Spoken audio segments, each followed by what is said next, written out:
It's the beginning of a new leg in our journey.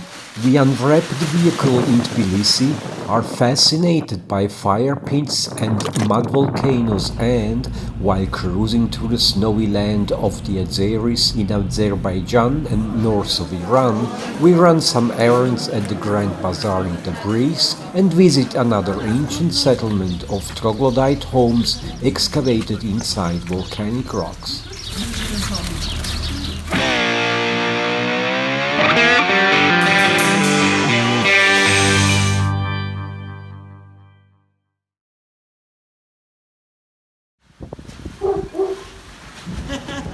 Finally, we are back in Tbilisi after having left our vehicle in our friend's backyard for the last 3.5 months.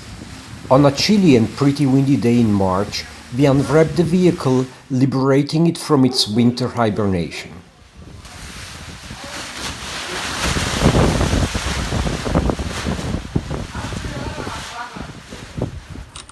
Next, we connect the battery and start the engine. The moment of truth. Absolutely flawless. Thank you so much, Ford.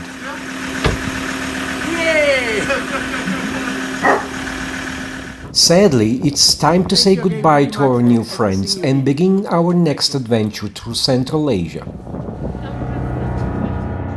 This is the first episode of Season 2, a series that will lead us through the heart of Central Asia: Georgia, Azerbaijan, Iran, Turkmenistan, Uzbekistan, Tajikistan, Kyrgyzstan and Kazakhstan, a tour de force of the stands. In this episode we drive to the land of the Azeris or Azerbaijani, the guardians of fire that live predominantly in the sovereign former Soviet Republic of Azerbaijan and the Iranian region named Azerbaijan. From Tbilisi it takes only a few hours to reach the Georgian border, and by evening we are already in Azerbaijan. A notable anecdote is that we had to pay a substantial fine of about $500 for having let the vehicle overstay in Georgia longer than the permitted 90 days. As we are coming down from the north, the roads, further accentuated by the rainy weather, aren't that inviting, but we always find some interesting distractions, like this herd of sheep crossing the road, or a proud Mercedes-Benz driver too afraid to dirty or damage his little jewel.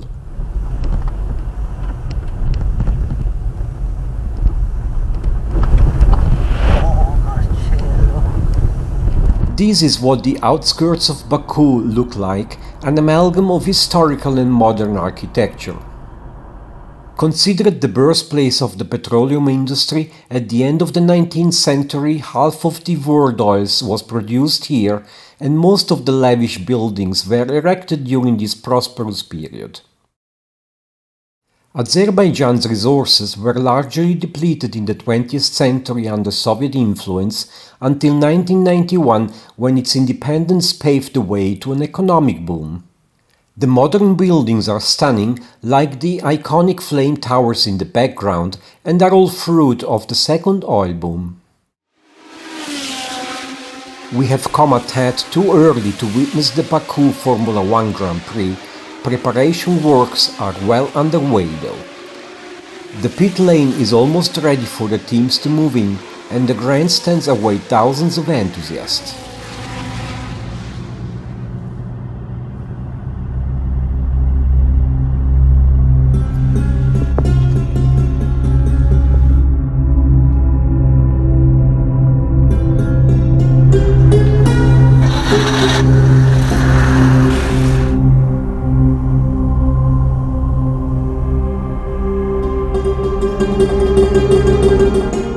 In the land of fire, we obviously expect to find fire, like the burning mountains of Yanar Dag with a continuously blazing natural gas fire, or at the Atashka Zoroastrian fire temple, which based on Persian and Indian inscriptions was used as a Hindu and Zoroastrian place of worship.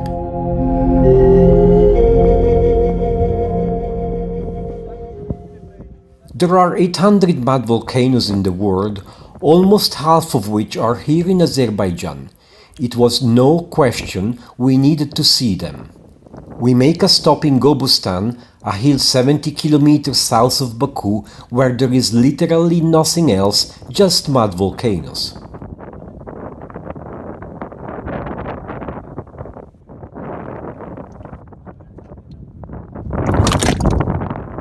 NASA geologists concluded that the structure of mud volcanoes in Azerbaijan are similar to the uplands of Mars, and we're truly amazed by these bubbling little pits.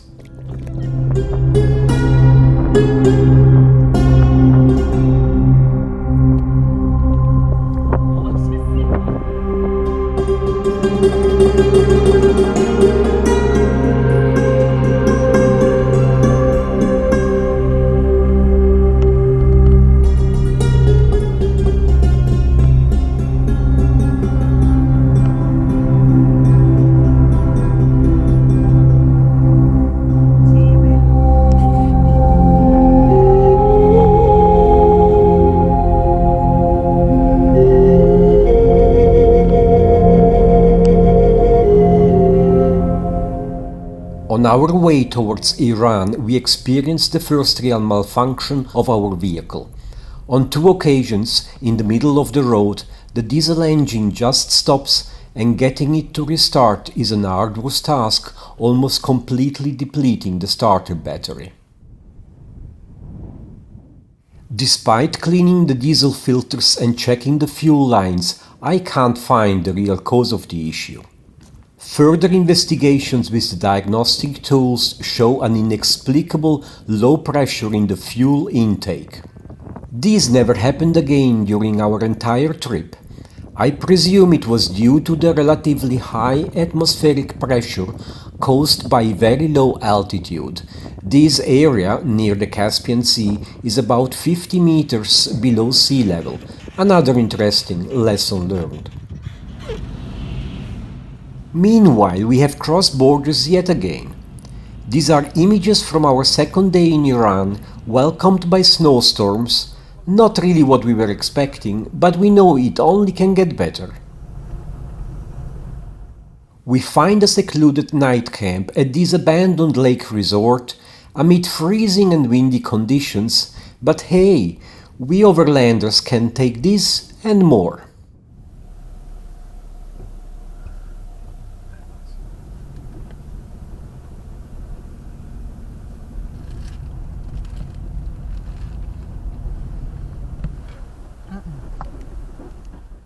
The next day, as we drive towards Tabriz, we suddenly have a complete change of landscape.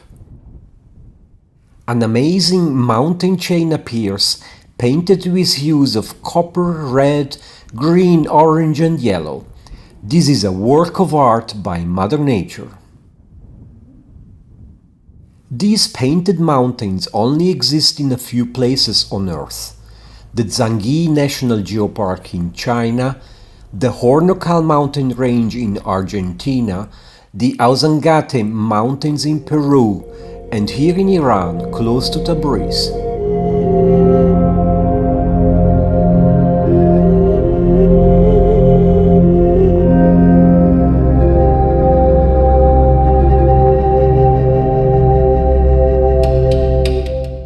Popular Persian food is not always easy to find as a tourist. There are plenty of fast food eateries all over the place, or more stylish restaurants like this one. Not too bad for a quick lunch, and we will get to the delicious Persian stews and delicacies in one of the next episodes. Tabriz has been a place of cultural exchange since antiquity, and its historic bazaar complex is one of the most important commercial centers on the Silk Road, now also UNESCO World Heritage Site.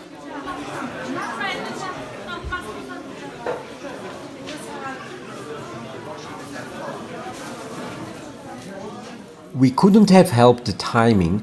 We knew the first 2 weeks to Iran would be while Iranians salute Nowruz, the Persian New Year celebrated for over 7,000 years that marks the beginning of spring in the Northern Hemisphere. Nevertheless, half of the bazaar shops are still open and we don't miss the opportunity to stock up on snacks to nibble on while driving around.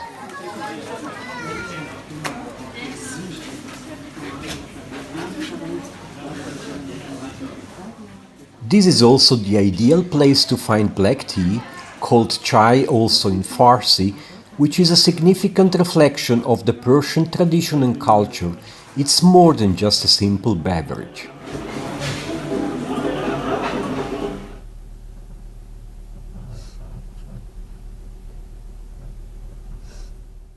Our next destination is Kandovan, where we visit, yes, you can guess it, more man-made cliff dwellings.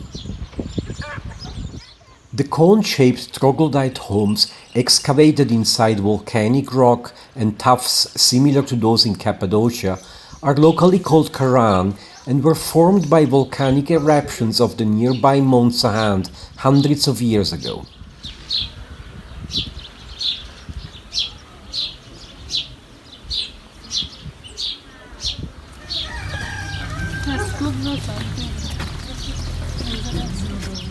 This extraordinary ancient village is at least 800 years old and is inhabited by 670 people, 168 families.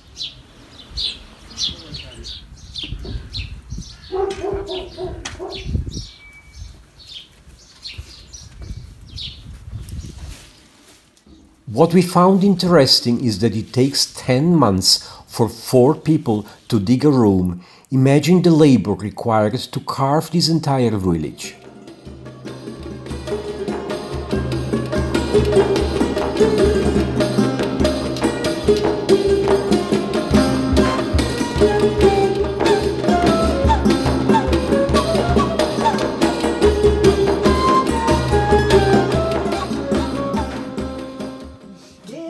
A few caves have been transformed into souvenir shops, but rather than selling low-quality goods made in China, they have lovely handcrafted local artifacts on display, along with popular sweets and nuts. Needless to say that our vehicle is now adorned with a couple of colorful round pillows. On the way back from Kandovan, we stop at one of the many food shops, taste fresh lavash flatbread and, as our daily routine, enjoy a few local kebab skewers. Our journey will now continue towards Tehran, but that's a story for next time.